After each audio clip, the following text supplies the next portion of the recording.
नमस्कार बच्चों, मैं आपकी हिंदी शिक्षिका आहाना हूँ और नोवा लर्न बुक्स, जो माउंट एनलाइटनमेंट इंटरनेशनल की एक इकाई है, के साथ हमारी इस सीखने की यात्रा में आप सभी का एक बार फिर हार्दिक स्वागत करती हूँ। आज हम हिंदी व्याकरण के एक महत्वपूर्ण अध्याय वाच्य के बारे में सीखेंगे।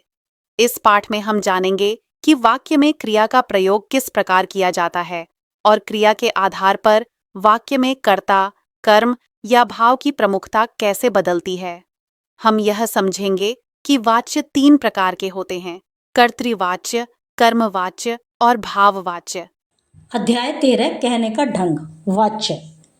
स्वामी लिखता है, एलन के द्वारा लिखा जाता है, रोगी से चला नहीं जाता। इस आधार पर हम कह सकते हैं कि क्रिया का प्रयोग वाक्य में 3 प्रकार से किया जाता है। अभी एक ही सेंटेंस है, स्वामी लिखता है, इसी को ही 3 तरह से पढ़ते हैं। स्वामी से लिखा नहीं जाता, ठीक है। और दूसरा जो सेकंड है, देखिए पहला तो है स्वामी लिखता है, दूसरा हम इसी को लिखेंगे स्वामी के द्वारा लिखा जाता है, तीसरा हम इसी को लिखेंगे स्वामी से लिखा नहीं जाता। तो इस प्रकार क्रिया को हमने 3 प्रकार से लिखा, ठीक है। यही जो तरीका होता है लिखने का, यही वाच्य है। क्रिया के जिस रूप से यह बोध हो कि वाक्य में क्रिया द्वारा संपादित विधान का विषय कर्ता है, कर्म है या भाव है, तो वो वाच्य कहलाता है। वाच्य के 3 प्रकार होते हैं: कृतवाच्य, क्रमवाच्य, भाववाच्य। पहला जो था स्वामी लिखता है, वो था कृतवाच्य। क्रिया का वह रूप जिससे यह पता चल सके कि वाक्य का उद्देश्य है, इसे कृतवाच्य कहते हैं। जैसे एलन पढ़ता है, तो उद्देश्य हो गया एलन, क्रिया का यह रूप।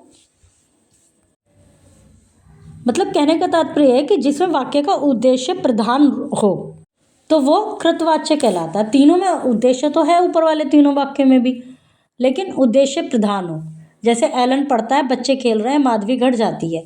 इन तीनों वाक्यों में कर्ता की ही प्रधानता है, अतः ये कृतवाच्य है। अब जो सेकंड है क्रमवाच्य, जहाँ क्रिया के व्यापार का फल कर्म पर पड़ता है, जहाँ मतलब कर्म को महत्व दिया जाता है, कर्म का प्रधानता होती है, वे क्रिया के लिंग व वचन कर्ता के अनुसार न होकर कर्म के अनुसार होते हैं, तो वहाँ क्रमवाच्य होता है।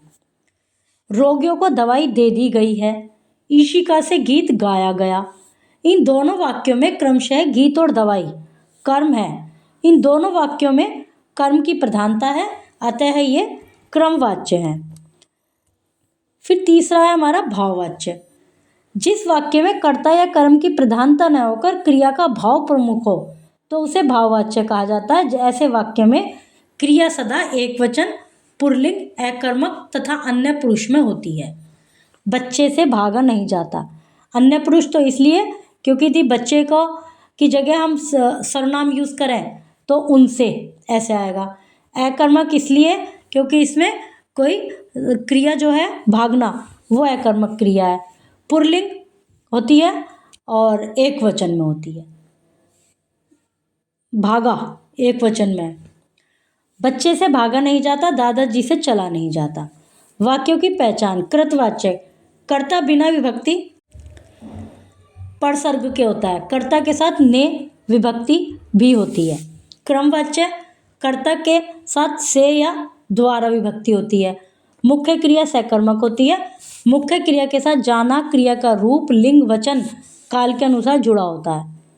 जाना के रूप में पहले क्रिया सामान्य भूतकाल में होती है। भाववाच्य, कर्ता के साथ से या के द्वारा कारक चिन्ह प्रसर्ग होता है। क्रिया अकर्मक होती है, क्रिया एक वचन में होती है, क्रिया पुल्लिंग में होती है। कृतवाच्य से क्रमवाच्य बनाना। कर्ता के साथ से या के द्वारा का प्रयोग किया जाता है।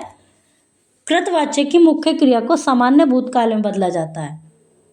उस बदली हुई क्रिया के साथ जाना क्रिया का काल, पुरुष, वचन और लिंग के अनुसार जो रूप होता है उसे जोड़कर साधारण क्रिया को संयुक्त क्रिया में बदला जाता है। कर्म के साथ यदि कारक चिन्ह लगा हो तो उसे हटा दिया जाता है। जैसे पक्षी पेड़ पर बैठते हैं, पक्षियों के द्वारा यूज़ किया गया, पेड़ पर बैठा जाता है। रानी लेख लिखती है, रीना के द्वारा लेख लिखा जाता है। उसने चिट्ठी लिखी, उससे चिट्ठी लिखी गई। अब कृतवाच्य से भाववाच्य बनाना। कर्ता के साथ से अथवा के द्वारा जोड़ा जाता है। क्रिया के साथ काल के अनुरूप जाना क्रिया का रूप जोड़ा जाता है। भाववाच्य की क्रिया हमेशा अन्य पुरुष एकवचन पुल्लिंग में रहती है। जैसे बच्चा दौड़ रहा है, बच्चे से दौड़ा जा रहा है। मैं पढ़ नहीं सकता, मुझसे पढ़ा नहीं जाता। गिद्ध आकाश में उड़ते हैं, गिद्धों द्वारा आकाश में उड़ा जाता है। क्रिया के जिस रूप से यह बोध हो कि वाक्य में क्रिया द्वारा संपादित विधान का विषय कर्ता है, कर्म है या भाव है, वाच्य कहलाता है।